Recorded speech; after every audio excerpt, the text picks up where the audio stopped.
and welcome to another episode of Healthy Perspectives. When we speak about exercise and fitness, one of the first things that comes to people's minds is, I must go to the gym. But is that really the case?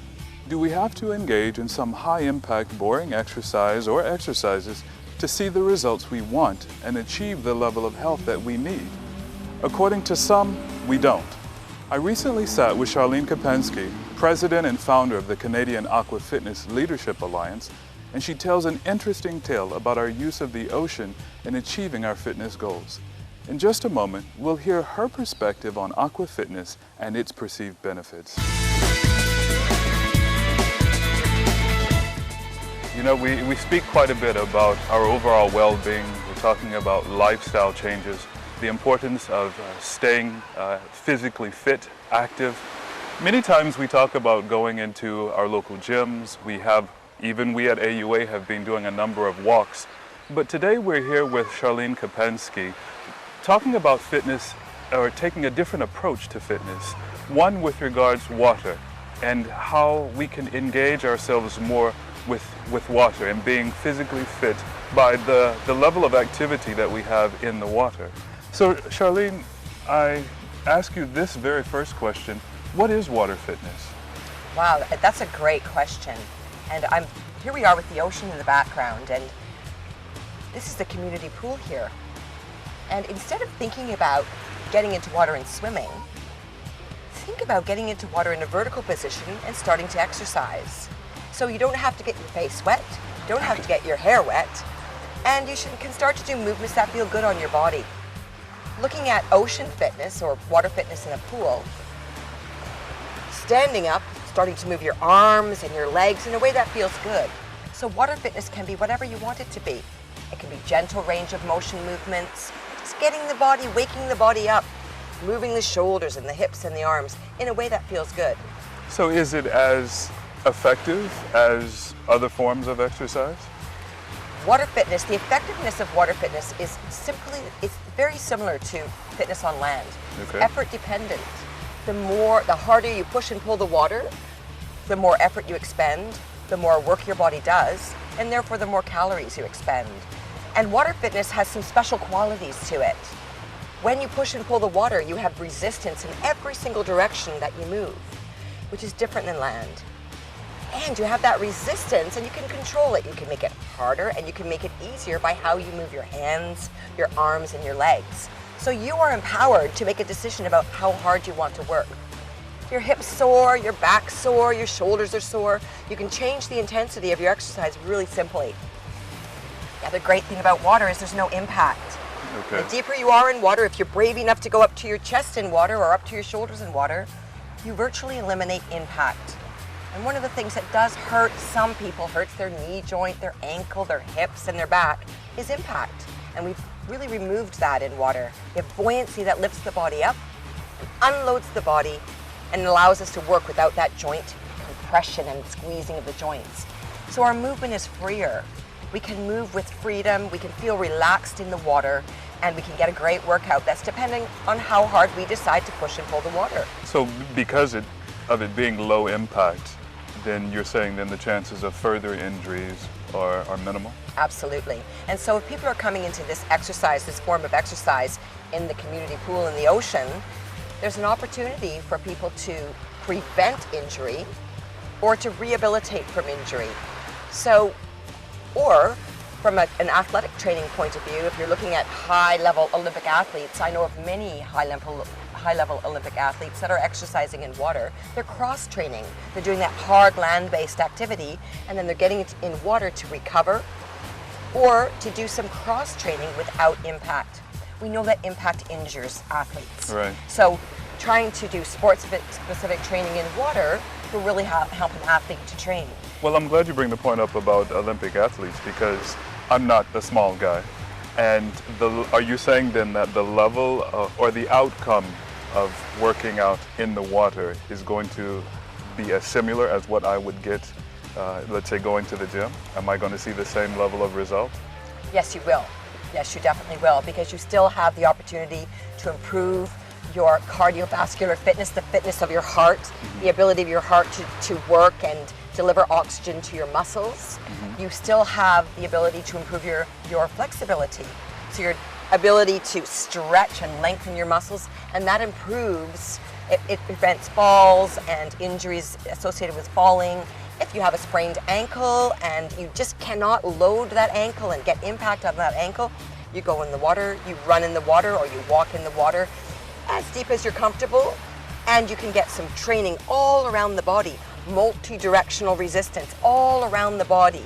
You can get that training.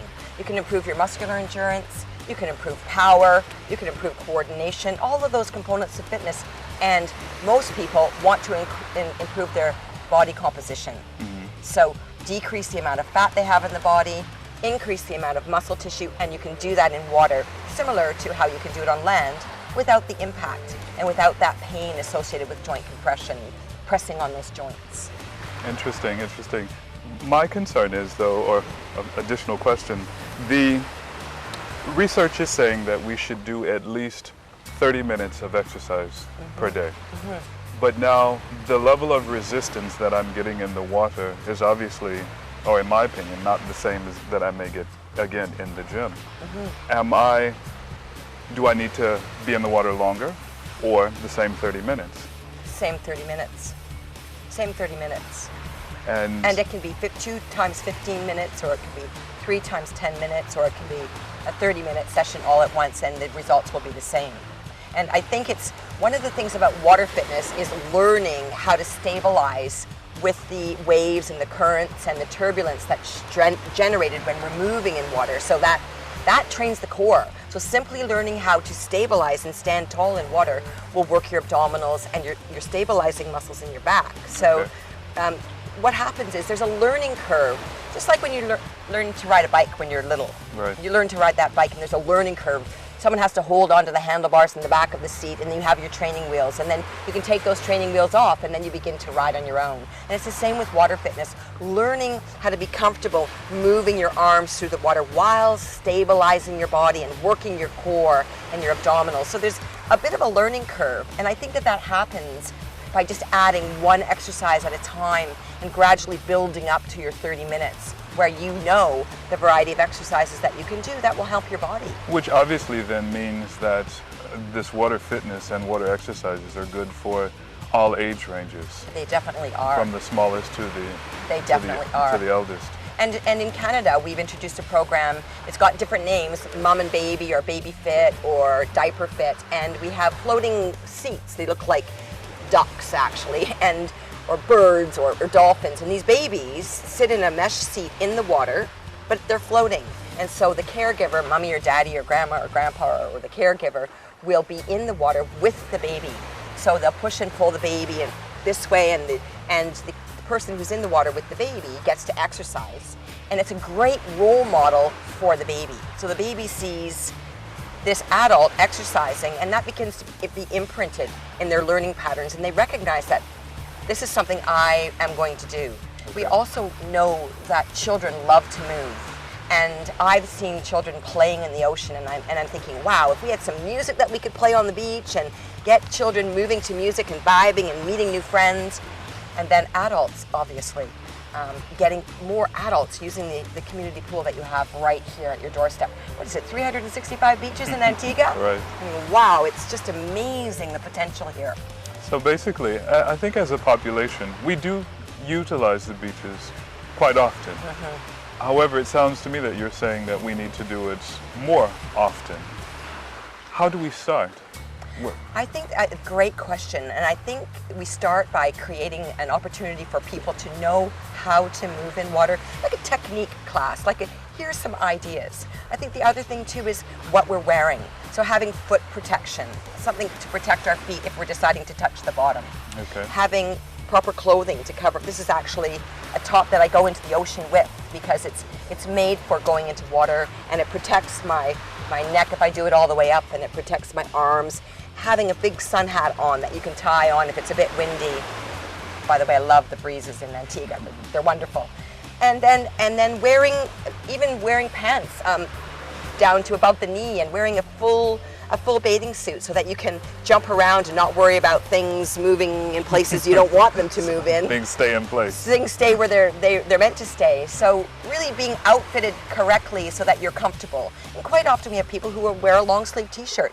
A relatively snug fitting, not too tight, but snug enough so it's not flopping around in the water. Well, does the clothing add resistance in any way?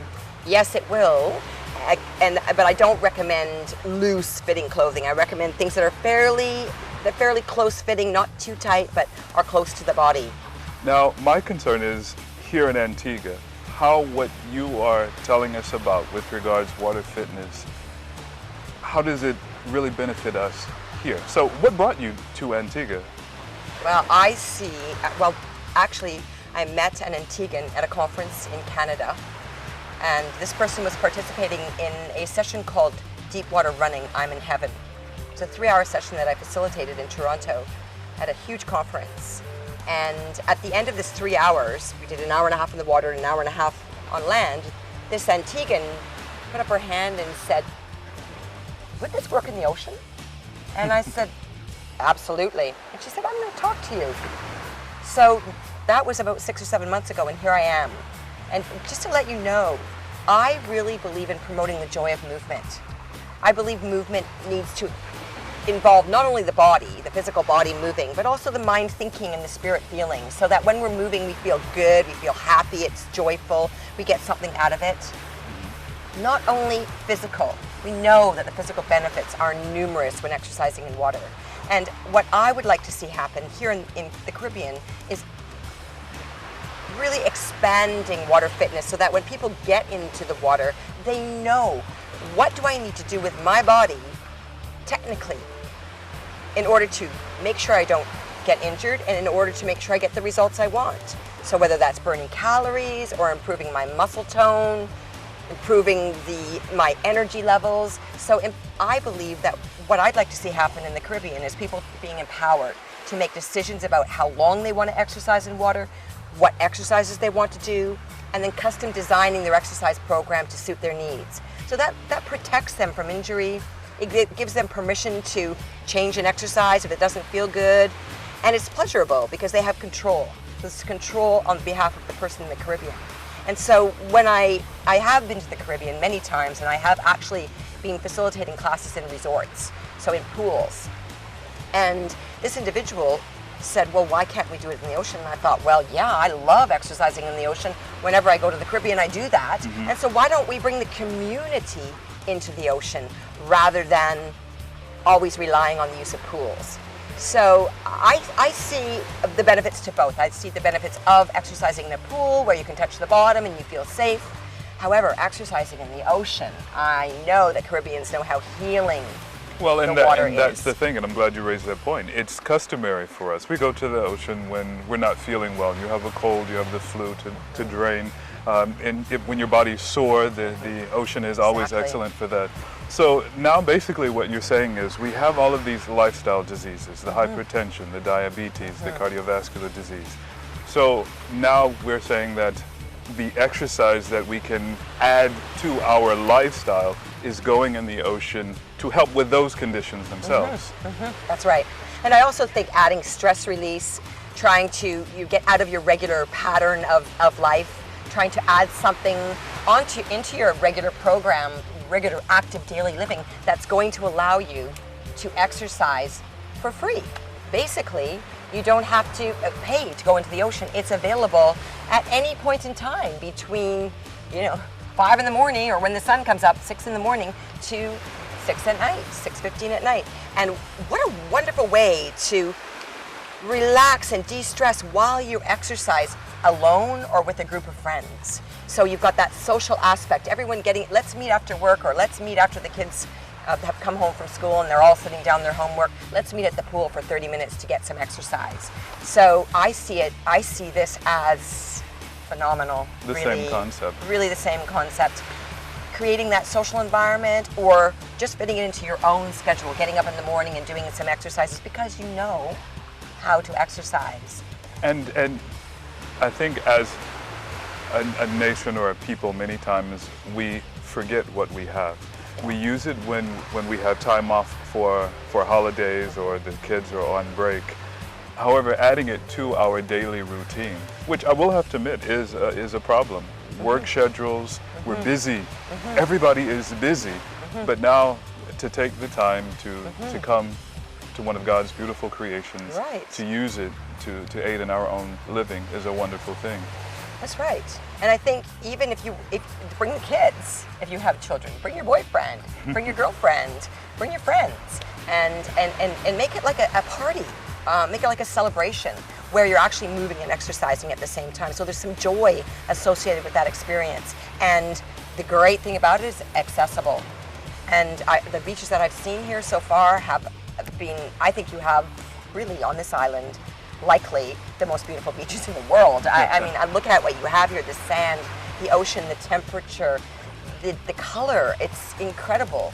It's conducive for that form It's of welcoming, exercise. and so learning how to use this free commodity to improve health and well-being, to add it into your daily living or a few times a week. So thinking about how you can feel better yourself, how you can have more energy for the kinds of things that you like to do in life. I think most people like to go to the beach. So now going to the beach and saying, not only am I going to the beach, but I'm going to do things in the water that improve the strength of my heart, that will expand my lungs and allow me to have more breathing space, that will tone my muscles up and let me play with my grandchildren or dance all night at a nightclub. So creating that opportunity to improve energy reserves, to decrease stress, to really improve all the components of fitness and feel better. Now, I'm sure you may remember this, that years ago there was this push toward water aerobics.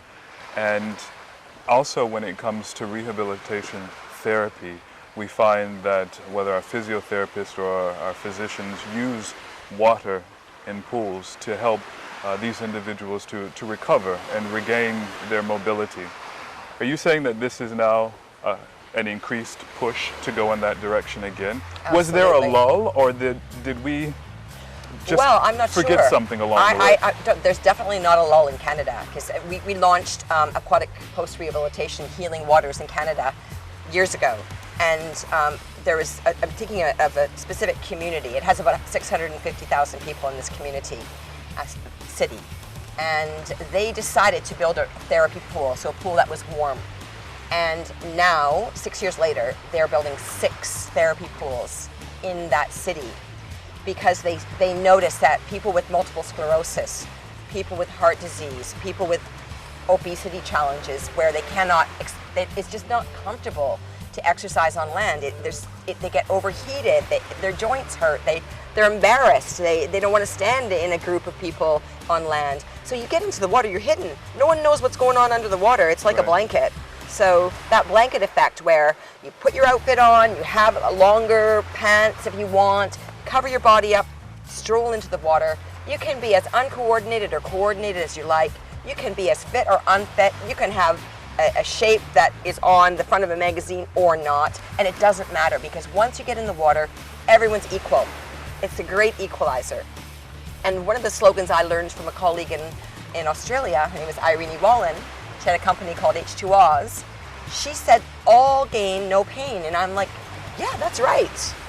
And I think the important thing for making water fitness successful here, ocean fitness successful here, is to create opportunities for the community to learn the exercises, to learn how to do them effectively, so that the time that they put into the exercise is worthwhile and they get the results they want. And so I'm collaborating with a local Antiguan in Mindful Move. Okay. And we have trained a few people on the island over the last couple of weeks to be able to facilitate CALA-inspired ocean fitness classes. What I see happening is a technique lesson, a couple of hints on, long back, keep your back long, keep your chin in, keep your shoulders down, learning how to activate your abdominals, a couple technique classes, and then introducing a few movements, trying them out in the water, and then coming back for another little lesson and making this accessible for the community. Here's a guide question for you. You just mentioned these movements and things. We don't do that so much. how are you saying that this is beneficial then primarily for women? Or are you saying that men should be engaging in this more often as well?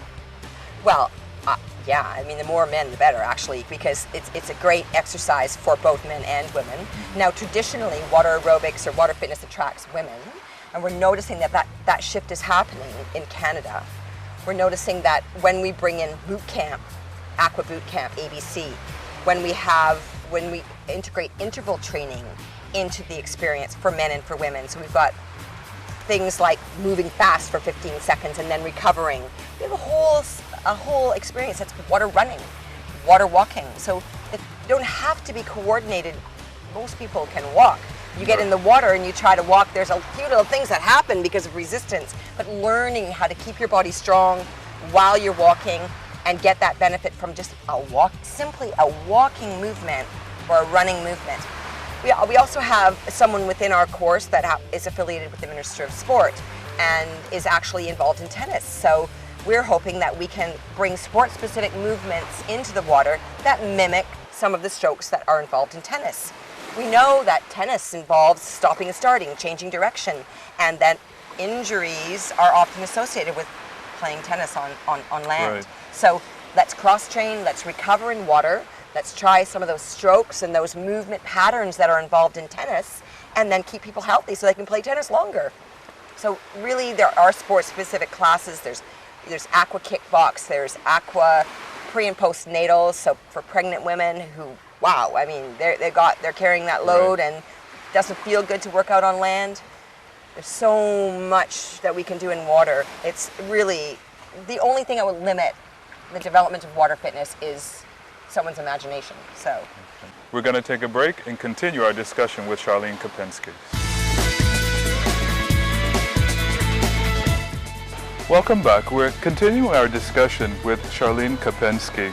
You know, Charlene, you've given us so much to think about with regards to the ocean, the benefits, lifestyle changes, how water fitness affects our heart, how it ultimately can affect our overall well-being. Mm-hmm. So I guess my final question to you is, what's the take-home message? What are you telling me, what are you telling our viewers that we need to ultimately know about water fitness?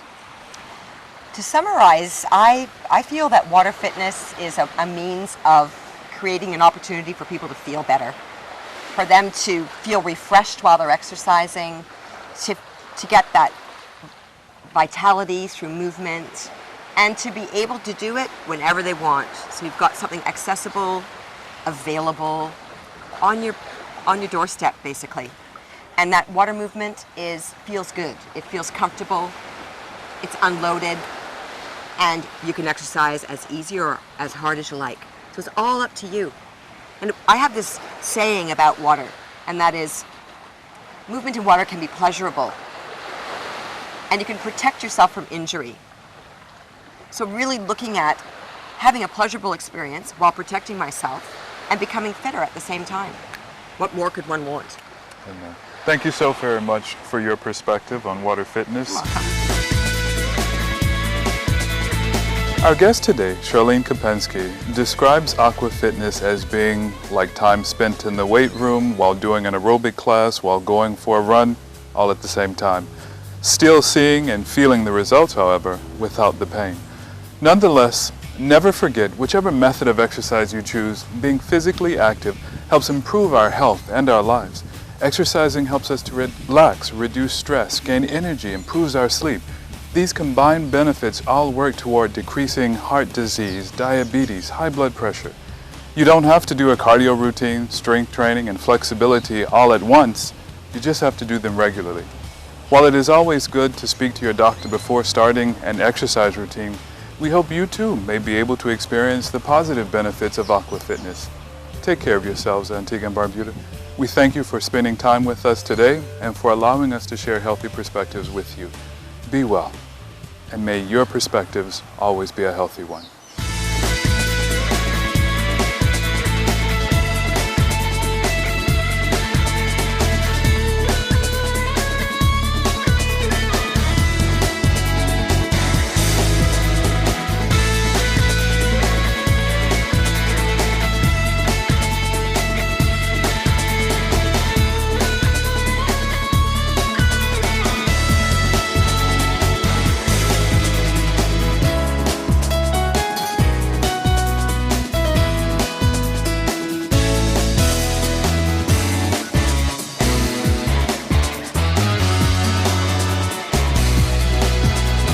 Healthy Perspectives, an AUA ABS initiative offering you a positive view on health.